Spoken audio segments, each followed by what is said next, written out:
This is one of the top 5 chapters in all of One Piece, and if you haven't read it yet, fly you fool, and only come back once you have. But if you have, welcome to another week of me breaking my vow to not talk about a new chapter for the 2nd time in a row now. I have so many theories to share, told you so's to say, and things to analyze here. Like, here's a quick recap, just in case you forgot what happened already. Luffy has fully awakened his devil fruit, which he has now declared his Gear 5th. The Gorosei revealed that the real name of the Gomu Gomu no Mi is actually the mythical human Zoan fruit model Nika, very likely the most powerful devil fruit out there. And while it seems that Luffy hasn't exactly been possessed by Joy Boy, he clearly isn't quite himself either. His battle with Kaido is absolutely Boro breathtaking. See what I did there?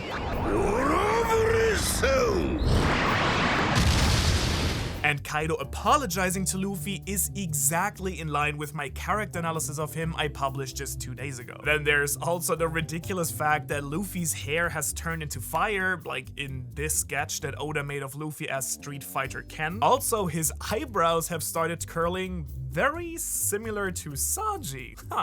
And his eyes take on the same ring-like shape that is shared by a very crazy and select group of characters, Imu, Mihawk, and Zanisha, so that's all about. Also, what a power move by Oda, calling it the Nika fruit. Remember how people thought it had to be the Gomu Gomu no Mi because of the wordplays with the Straw Hat's devil fruits, all numbers from 1 to 10. Chopper's Hito Hito no Mi is 1 and 10, Brook's Yomi Yomi is 4 and 3, Robin's Hana Hana was 8 and 7, and Luffy was Gomu, so 5 and 6. So that left 2 and 9, which led people to believe that it might be Kuma's Nikyu fruit.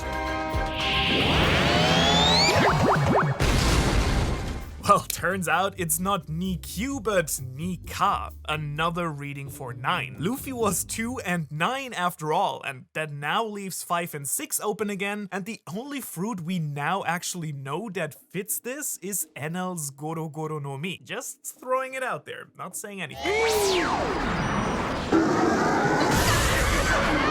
Now, once again, it was as impossible to escape spoilers for all this for even a minute as it is to take a poop without your phone. Imagine. So, of course, as soon as there was so much as a whisper about what would happen in the chapter, the comment sections under like my last 10 videos all were flooded. My Twitter was flooded. People were nailing printouts of the spoilers to my door. Okay, well, maybe not that last one, but that's what it felt like. And so apparently my way of teaching people a lesson and saying that that's not okay is by giving into their demands and actually talking about this right now. But then also, if this doesn't have your blood boiling, I don't know what will. I will dissect for you what exactly this mythical creature Nika is supposed to be and what its true powers are. Now, before dedicating this entire video to Luffy and Kaido, I want to at least acknowledge quickly the scene between Hiyori and Orochi with this sentence or two as well.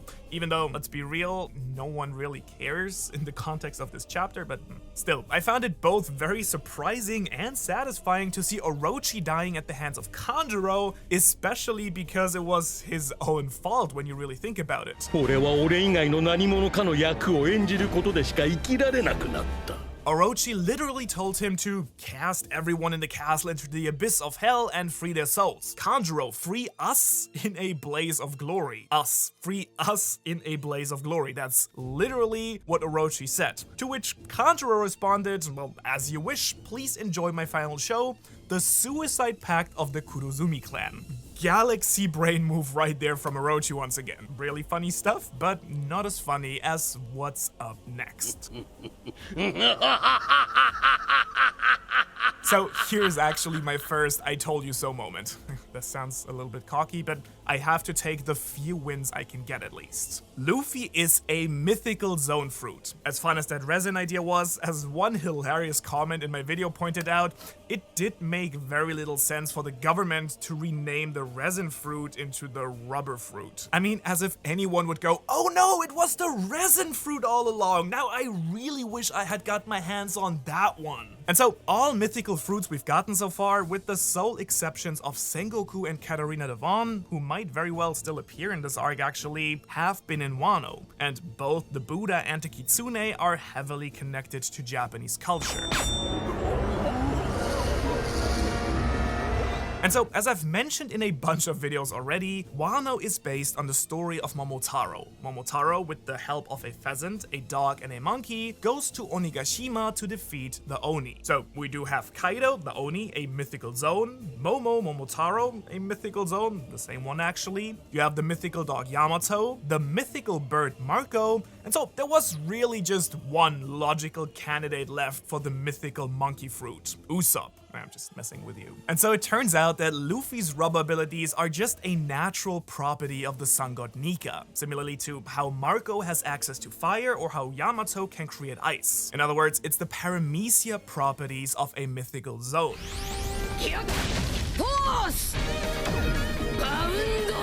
And so changing its name to the Gomu Gomu no Mi, the rubber fruit, was actually pretty smart because it basically reduces the Nika fruit to its most unimpressive ability, rubber. It's kind of like saying that Marco's fruit is a weaker version of Ace's Mera Mera no Mi, or that Sengoku actually has the gold fruit, so something along those lines. Okay, so just to summarize now, Luffy has a mythical Zoan fruit power, advanced forms of all 3 types of Haki, and an awakened devil fruit. Oh yeah, plus the voice of all things. So I think it's pretty fair to say that this is pretty close to endgame Luffy right now, right? I do stand by my idea, however, that Luffy will have to learn to control and use his awakening after Wano. I really doubt, and would be kind of strange also, if it would be something he can just do every single time from now on whenever he wants to, right? And so Luffy turning out to be a Zoan type is actually also incredibly funny in retrospect. Remember this panel where Momo asks Luffy how he can turn back into his human form on Punk Hazard? Luffy literally says, "Don't ask me, I'm not a Zoan fruit."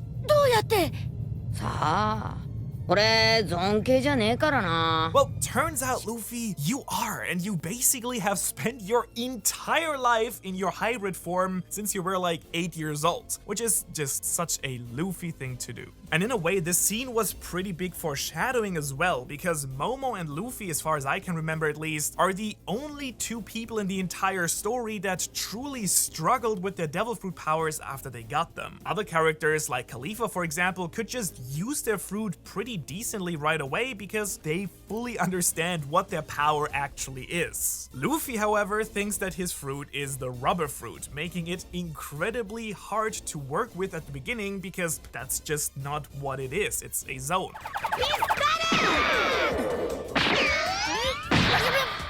And by the way, let's be real, it also explains pretty nicely Luffy's crazy stamina and endurance, as well as his fast recovery time, because that's exactly the benefits of all Zoan fruits, and mythical Zoans in particular are associated with that. And on top of all that, we have another Straw Hat with a human-type devil fruit, Chopper, who makes all of this so much more interesting in retrospect. 俺はさらに4つの変形点を見つけた三段変形にプラス4 Luffy's gear system, for instance, is very similar to Chopper's different point forms. And so while everyone was looking at Katakuri and Dofi for when it comes to Luffy's possible awakening, Chopper was there all along. His point system and Luffy's gear system. And so Monster Point in particular might be truly foreshadowing for a giant form of Luffy, which, looking at his giant arm in this chapter, is very possible. I mean, then he could also be wearing that giant straw hat that's hidden away at Marijo, I'm just saying. Also, Chopper turning into this chibi form here early in the raid also reminded me a lot of Tiny Luffy before he was able to control Gear 3rd.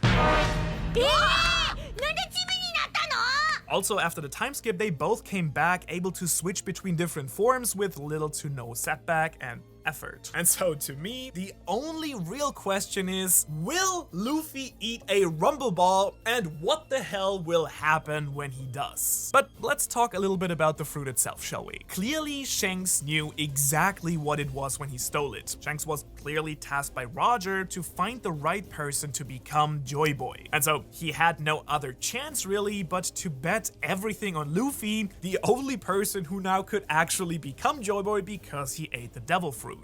その箱かその箱の中のものを食べたのか That means Rayleigh knew as well, of course, which is, I guess, why he was so surprised to see how Luffy used his fruit's powers, despite only being aware of a fraction of its true capabilities. And it also makes you wonder if it wasn't Blackbeard, but actually Luffy that Shanks wanted to talk to the Gorosei about when he visited Marijoa.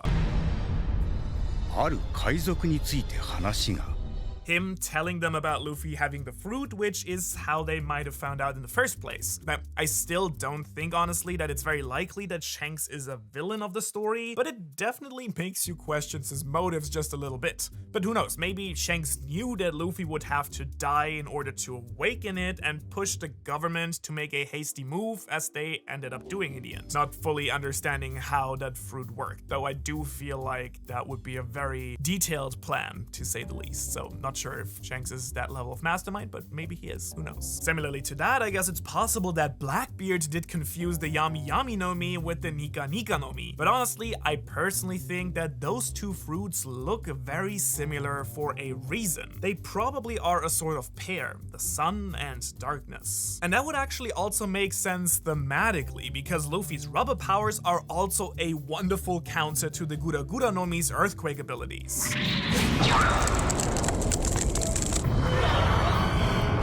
The only question I'm asking myself here again is, if Blackbeard should acquire a third devil fruit, what would Luffy's third ability be? Just some food for thought, I guess. Now, as we now got confirmed, the Gomu Gomu no Mi, or rather the Nika Nika no Mi, wow, this is probably gonna take a while to get used to, huh? So, the Nika Nika no Mi was a key ingredient in awakening Joy Boy, it seems. Now, you might have seen my video on the true nature of devil fruits, in which I lay out proof for these fruits being alive and carrying on the will of their previous owner. If you haven't, I heavily recommend you check that out later in full, because I think it makes a ton of sense now. Because we literally get the confirmation for that from the Gorosei themselves. Zoan fruits in particular have a will of their own, which makes sense because all the objects that have eaten devil fruits that we've seen in the story, like the sword Fang Freed or the cannon that became a dog whose name I've forgotten on Alabaster, they've all had Zoan fruits and took on that animal's personality. その逆だな。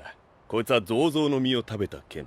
つまり造剣だ。 And Caesar smile fruits were also all based on animals. For some weird reason, they're called smiles, as if in reference to Joy Boy's smile. So maybe the smiles were also a part of Kaido's plan to awaken Joy Boy somehow. And it's also ironic that he now will be defeated by the only true smile devil fruit. Who knows? Maybe this is also the answer to Vegapunk deeming Momo's fruit a failure. Maybe he was just able to replicate the fruit's abilities, but could not actually inherit the will of the original into that copy. That seems to be important because, quote-unquote, Luffy's fruit was trying to escape the hands of the government for 800 years. Now, I think it's pretty much confirmed at this point, right, that the Nika fruit used to belong to Joy Boy. And so, as I've speculated for a while now, it seems like eating the Nika Nika fruit inherited part of Joy Boy's will and personality onto Luffy. In a way, that could mean that we've just been following Luffy and Joy Boy's adventure in one, basically. I don't think, however, that Luffy became who he is because of eating that fruit. I think that Shanks wanted to give this fruit to Ace, the son of his former captain Roger, who wanted kids in order to create Joy Boy. それは俺の息子だな。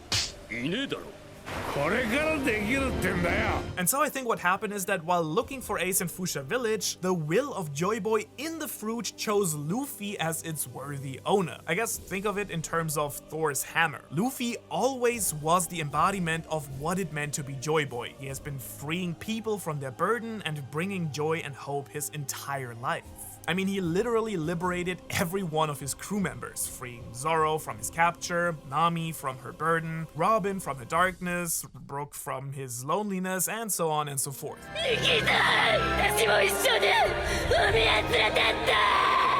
He freed people like Katakuri from his burden to be the perfect older brother, Ace from his captivity, well, more or less, I guess, and of course, entire countries from their tyrannical rulers. It's Luffy's entire character arc, liberation, Joy Boy's drums of liberation. And so now, here in Wano, where Luffy is fighting and dying for the liberation of the people of Wano in the night of the Fire Festival, where they sent their prayers to the spirits of their ancestors, Joy Boy's will has finally finally acknowledged Luffy's spirit and awakened the true power of the Sun God's powers for the first time in 800 years. Luffy's heartbeat has now literally become the drums of liberation, the sound that brings hope to the oppressed. Another I told you so moment, by the way, because I mentioned in the last chapter how Oda Sensei put a lot of focus on that heart sound effect in Luffy's close-up. Also, I absolutely loved Kaido's reaction to Luffy being alive this chapter. I already love him more and more as a villain the more we see of him, and apologizing to Luffy for how he won this fight unfairly is exactly in line with what I said in his character analysis this week as well. Baseline is, Kaido wanted to be the good guy, but plays the villain because he thinks he's the only one who can change the world, even if it takes some collateral damage. He's strayed from his path, trying to force Joy Boy into existence, automatically disqualifying himself in the process by using the people of Wano.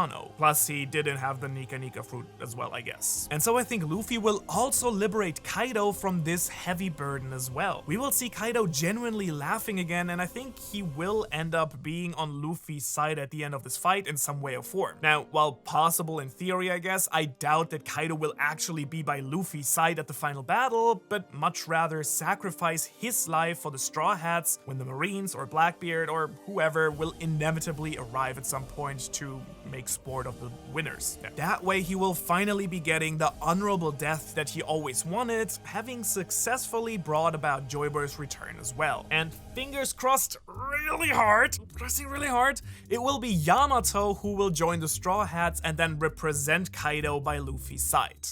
Okay, so with all of that out of the way now, I want to dig deeper into Luffy's power and what the Nika fruit is actually based on. Because the internet has researched this name to death, and it's not a super obvious mythical creature like a phoenix or a dragon. Okay, here's the deal. It seems like Nika is a mixture of a couple of different ideas. One element is that of the Japanese Buddhist Wisdom King deity. Hyogoro calls Luffy the Wisdom King Myo, for instance. It's also referenced in his fight with Enel, who has a Wisdom King / Buddha-like form as well, who also calls himself a god. And don't forget, Skypiea was of course the arc that has the famous panel where Luffy looks like Nika, which is again referenced in this chapter as well. And since Wisdom Kings tend to have fiery hair as well, that might explain that part of his abilities. Another part of Nika might be inspired by the Olmecs, one of the oldest known cultural civilizations in the Americas. The word Olmec literally translates to rubber people in English, as they actually were able to produce rubber and cultivate rubber trees. It might also be a nod to the Aztec god of rubber, who is called...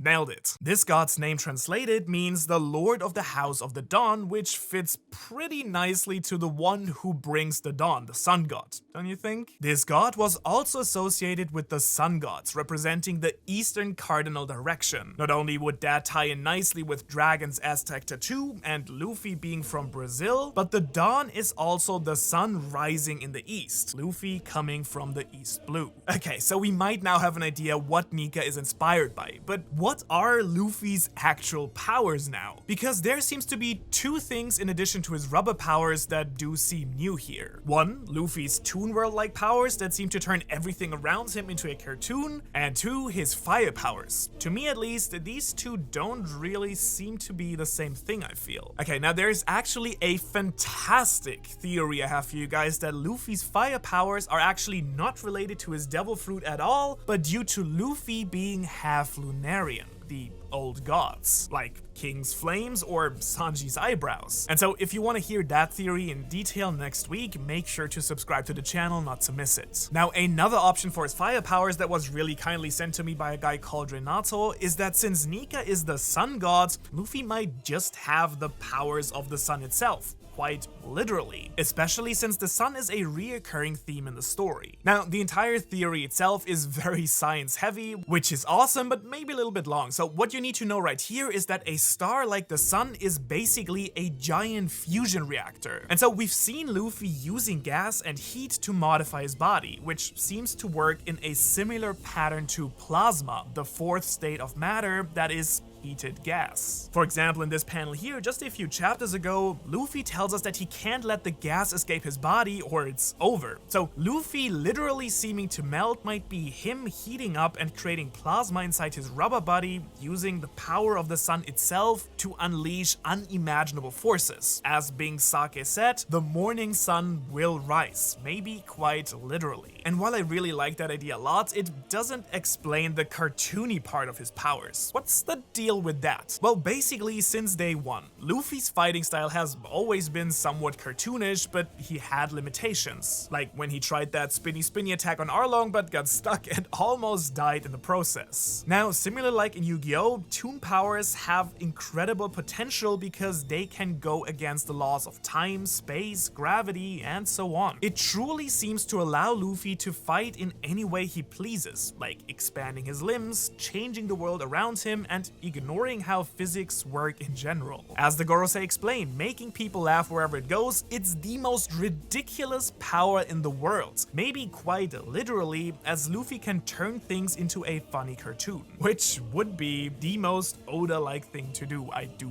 feel personally. But knowing this by itself isn't enough yet, I feel. We will need to see how Luffy's fight with Kaido really plays out in full to really understand Luffy's true powers. And that's why you really shouldn't skip this video right here, because I explain in detail how Kaido tried to awaken this power himself and what it means for the end of this fight and Wano.